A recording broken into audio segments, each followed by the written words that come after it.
By high summer 1934, the vital spark had not left the broomy law for nearly 2 months. Down in the empty hold, Captain McFarlane stared around the dusty beams with dejection. "It is a fair disgrace, Dodgy," Handy said to his first mate. "The Smur test boat in the tread should not be tied up like this. Goodness me, there are folk in Kintyre who think the last trump's been blown, just because they've not smelt Sonny Jim's socks on the wind since Easter." "You're right there, Peter," replied Dodgy, scratching his temples.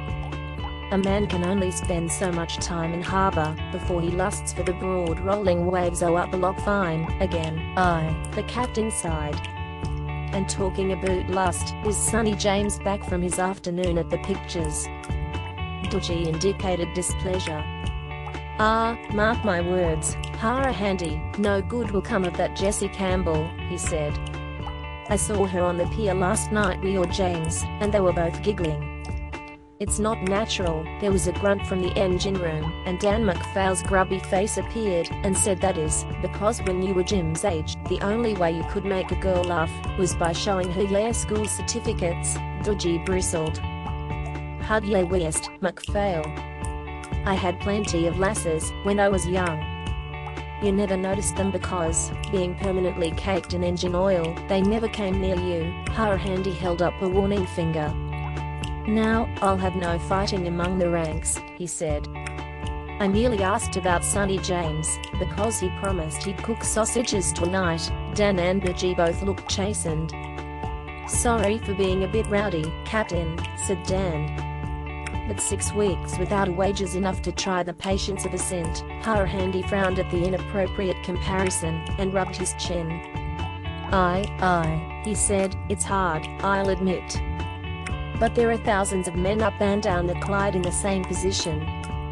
We just have to sit tight and hope something will turn up soon." And at that moment, a foot appeared at the top of the deck ladder. It was small, and clad in a lady's shoe. In fact, it was a lady's foot. The 3 crewmen watched as a beautiful apparition began to descend the ladder.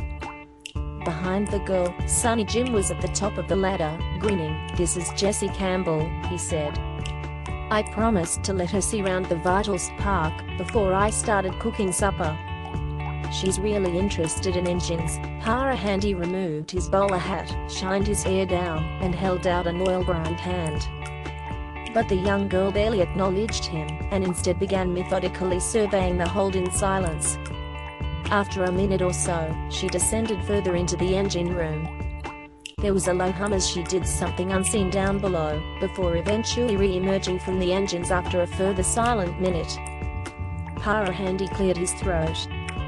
"I hope you enjoyed our engine room, young lady," he said awkwardly. She turned her head towards him, and attempted a smile. Her voice was strangely flat and slightly too loud. "It will be adequate for our needs, Captain McFarlane," she said. But Jim was worried. "Is it no too small for your needs, Jessie?" he asked. She smiled again. No. As a people, we are masters of miniaturization." Handy puffed up with pride. "Aye, well, you'll not have to worry about that," he said. "The vital spark may look small, but sure did I not have the Commodore of the Cunard line down here last month saying he wished the Mauritania was half as roomy, and if Dodgy was here he would tell you." Dodgy was about to point out that he was here, and that Handy was talking nonsense, when suddenly the vital spark's hold was bathed in an eerie green light, which seemed to be emanating from Jessie Campbell.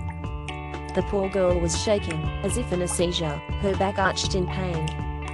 The light became brighter, and the 4 crewmen covered their eyes as a piercing scream split the air. Jessie Campbell had changed beyond all recognition. The elegant brunette had been replaced by a 7-foot-tall grey-skinned lizard, with deep orange eyes and a set of gills which fizzed and popped in the heavy atmosphere. The 4 crewmen stood and stared at her, in stunned silence.